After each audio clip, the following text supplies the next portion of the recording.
Tales with Wings Productions, with the support of Whimsical Productions and Collected Sounds presents the Skylark Bell, Fantôme Friday. I'm your host, Melissa Oliveri. On the last Friday of each month, we pause our reading of Meadow Lane and the Skylark Bell and instead cover a real-life supernatural, or at the very least unusual and unexplained, experience.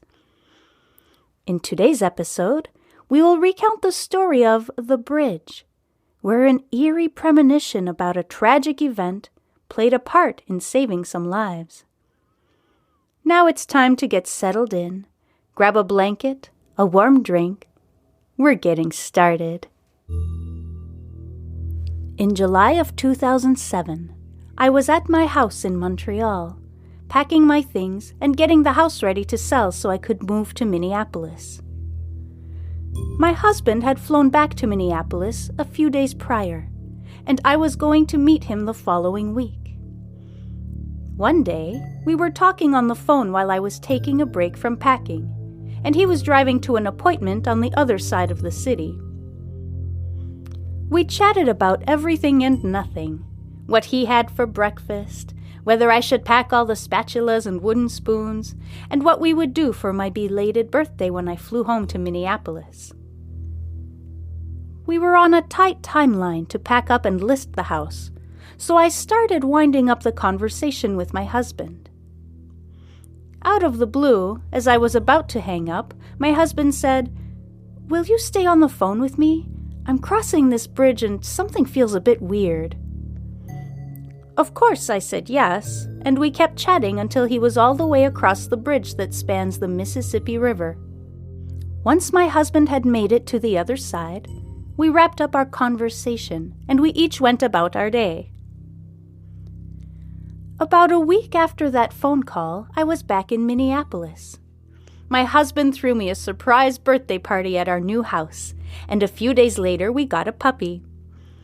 Everything in our lives was great. It was an exciting time filled with new beginnings and experiences.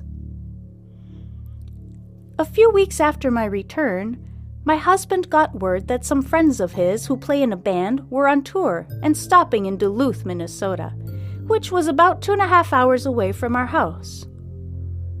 We were excited to see them and to catch the show.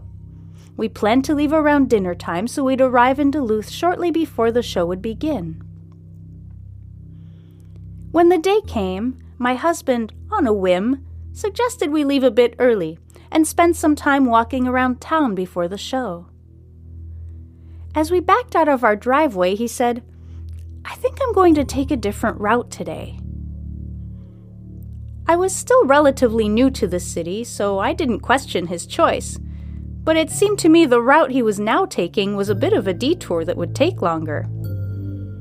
But since we were leaving a bit early, I figured it didn't matter much. We drove to Duluth and met up with his friends, had some dinner, watched the show, then started driving home late at night.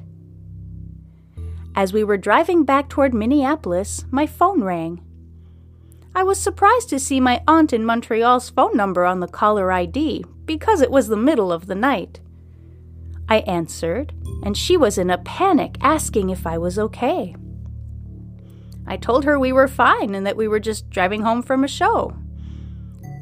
She proceeded to tell me that the I-35W bridge in Minneapolis had collapsed and several people had died. The next morning when we got home, we got more information on the news. The bridge collapsed at rush hour, right around the time we would have been crossing it had my husband not decided to take a different route based on a gut feeling. 13 people died in that crash, and nearly 150 more were injured. A school bus full of children was on the bridge when it fell. Luckily, they were rescued and survived. My husband and I both counted our lucky stars that he listened to that little voice in his head that told him to leave early and to take a different route. It wasn't until several weeks later that we recalled our phone conversation nearly a month before the bridge collapsed. That day we were on the phone while I was still in Montreal, and he was driving over that very bridge, when he said something felt weird, and he didn't want us to hang up until he'd made it to the other side. Never in our wildest dreams could we have imagined in that moment what the future would hold for that bridge and the unfortunate souls who happened to be on it the day it fell into the Mississippi.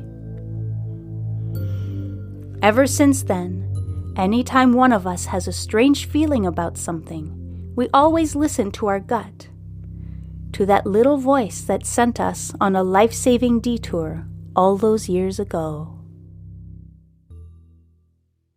Thank you so much for listening. Join me next week as we pursue our adventure and read Chapter 25 of Meadow Lane and the Skylark Bell, My Dearest Magpie, where Magpie and Lucas get some shocking news about Farfalla. Before I go, I'd like to thank Phaeton Starling Publishing for this fantastically eerie story, and Canal for composing equally fantastic and eerie music for this podcast. If you enjoy these Fantôme Friday episodes, please consider leaving a rating or review. They are greatly appreciated. Thank you.